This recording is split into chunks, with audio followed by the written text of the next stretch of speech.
Where's the run game at? Do you feel like it's moving forward? Do you feel like it's stuck somewhere in the middle? And does Jordan Wilkins give you guys something you hadn't had maybe in the first 6 games?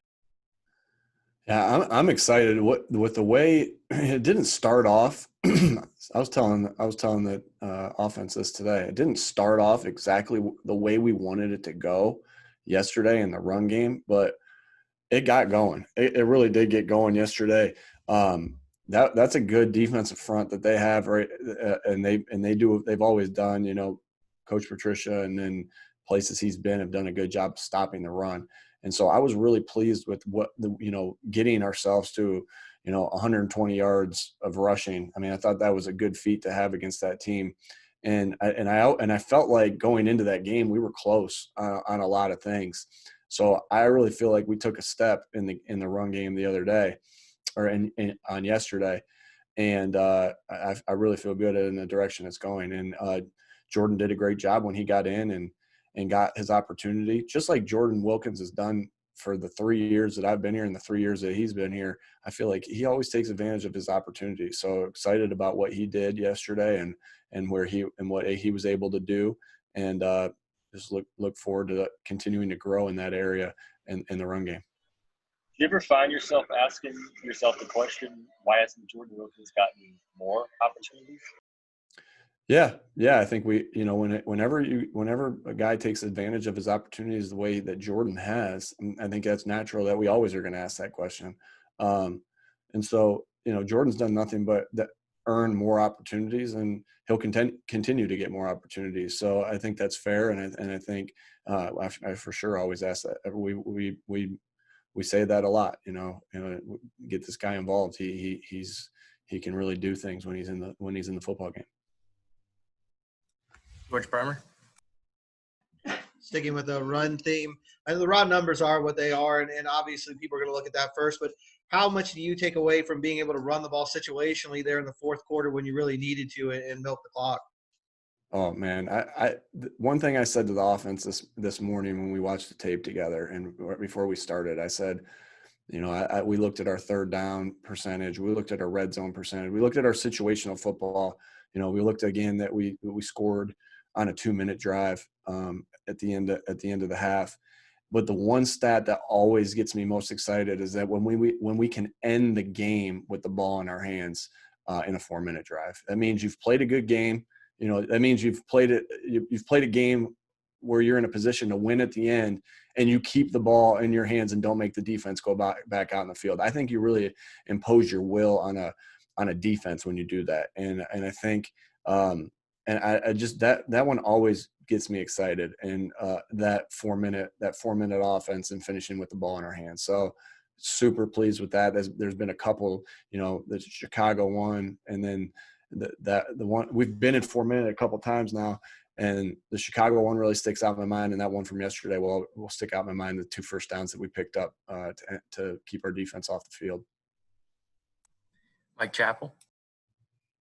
Nick, to this point, you guys haven't had the so-called feature receiver for whatever the reason. You've sort of spread it out. What are the pluses of having that when you can go to him in a spot, but also having 4 or 5 guys, more than that with the tight end, that teams don't know really who to focus on? Yeah, I think when you're in the position that we're in and you spread the ball around, that's a big advantage for us. That they don't know who you want to throw to. I mean, a lot of teams, they're like, oh, they're throwing to that guy every time. They're throwing it to that guy. We just having an extreme amount of trust in each one of the guys that's out there, because they're good players and they've shown us that. So when you can spread the ball around in different areas of the field, I think that makes you it's just like you don't want to be too heavy run pass. You don't want to be too heavy run pass out of certain formations. You don't want things to look alike to the defense in your self scout and all that stuff. Well, it's the same thing here. And when you got multiple guys you can spread the ball around to, I think that makes you tougher, more difficult to defend. And so, like I said, I just have an extreme amount of confidence in the, if a guy catches the ball on third down, if a guy's in on third down, or or whatever, first and second down. That's because we have confidence in him that he's going to do his job and be able to and execute if the ball goes to him. So yeah, big advantage for us, and just want to continue to build upon that. Quick follow-up. As a coordinator, wouldn't you prefer to have that guy that that you can trust and all that, or is this just the hand you're dealt? Yeah, I mean, like I said, I do. I mean, if he's in there in the game, when our guys are in their game, it's because we have complete trust in them. So, the numbers may say that we don't have a featured guy, but in our mind, it's because we trust all of them. So, we trust they all can win. The guys that are getting the ball, we trust that they all can win in those scenarios. So, we may not have a guy that we're featuring because we're spreading it around, but that doesn't mean we don't have a lot of ultra confidence in the guys we're throwing the football to. Thanks, Nick. Thanks, Jim. Kevin Bowen. Nick, could you describe the amount of attention TY Hilton gets on a week in, week out basis, and maybe how that's grown or stayed the same or lessened even over the years?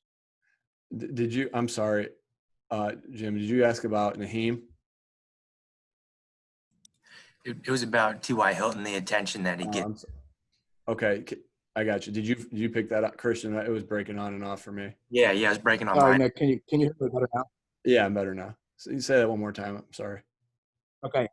Could you describe the attention T.Y. Hilton gets on a week in, week out basis, and how that's maybe changed over? Yeah, I got most of that. And so I'll just answer the part that I think I know I got, the amount of attention that TY gets in a week in, week out basis. And I think that, when TY is on the field, he's TY Hilton, and he demands a lot of attention because of the amount of plays that he's made in the NFL and the amount of plays that he's made week in, week out with his time here with the Colts. So when he's on the field, defenses know where he is because they know what type of threat he is, and we're excited about that. We like that fact because we know that can, we love having a guy like T.Y. Hilton, and then it makes it harder to cover the other guys on the field. And couple weeks ago, 2 weeks ago, the Cincinnati Bengals, they put their best corner on TY because he's TY Hilton, and he's our best receiver. And so they noticed that, they saw that on tape, and they said, hey, number 22, you go with TY wherever you go. So we noticed that each week that TY demands special attention, and that defenses give him special attention. Jim Alla. And Nick, I wanted to ask you about that Ashton Doolin pass interference. I think Frank maybe mentioned it just being a really kind of heady play by Phillip Rivers to kind of throw it up there in that situation, because I think worst case it gets picked off and it's a long punt. Would you talk about that play? And then also, is there a play, or I know he makes a lot of heady brainy plays all season, but is there one that kind of stood out to you, maybe a check or something that he's done where you're just like, man, I thinking on the fly that's Phillip Rivers? Yeah, I think. First, to answer your question about the pass interference, he knew he had one-on-one there. He knew he had Ashton with Ashton's speed going vertical there, and he threw the type of pass that it was either Ashton had a step on the guy, and Phillip threw the type of pass that it was either Ashton's ball or nobody's ball. And like you said, if it got picked, you're down to you pin him inside the one. And he just had extreme trust in Ashton. Ashton was moving, and he was really running, and threw a ball up, and we got the pass interference, which I thought was just a huge play in that game. We weren't. It was the beginning of the second half, or it was after a couple drives in the second half, and that we were stalling out. We were 3 and out. And we were about to be another. It wasn't a 3 and out, but I think we had gotten a couple first downs. So we needed that, and we needed that big play, and that was a huge play. And we've talked about it before here that, even though it wasn't complete, that those yards we still count those yards. That's a 41-yard gain in our mind, explosive play. because the defense was out of position and Phillip and Ashton made them pay.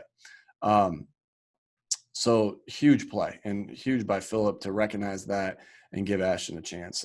Again, there's not much Phillip hasn't seen. He's played 17 years in the NFL. He can only has he played 17 years. I know he's watched a lot of football too. He watches more tape than anybody I've ever been around. So he not only is it the reps that he's getting, but the reps he's seeing on tape. I know he watches all the games with his kids, his sons, and they watch football all the time. So there's not much he hasn't seen. He hasn't played out in his mind. And as far as the checks, as far as the heads he plays, I mean, Phillip makes checks and heads he plays. I couldn't tell you how many amount of times he's done that. In the 6 years I've been with Phillip, we don't have enough time in the day for me to go through all the ones that I've seen. He made a couple without giving too much information to the opponent. He made some big checks in the game the other day that got us into really good plays. And a great job by Marcus Brady too, just preparing him and getting him locked in on the plan. And a lot of credit goes there, but to Phillip's success, but no more. Obviously, most of it goes to Phillip and just how smart he is, a football player. And yeah, so I could go on and on there. Joel Erickson. What was Jonathan Taylor struggling with that led to him kind of not getting to play much in the second half?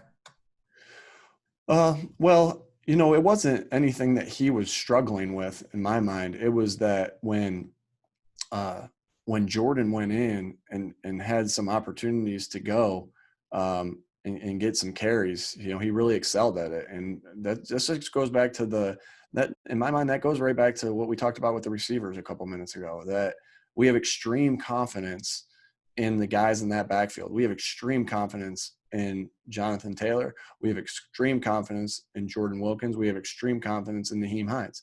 And Jordan got hot, and he continued to carry the ball.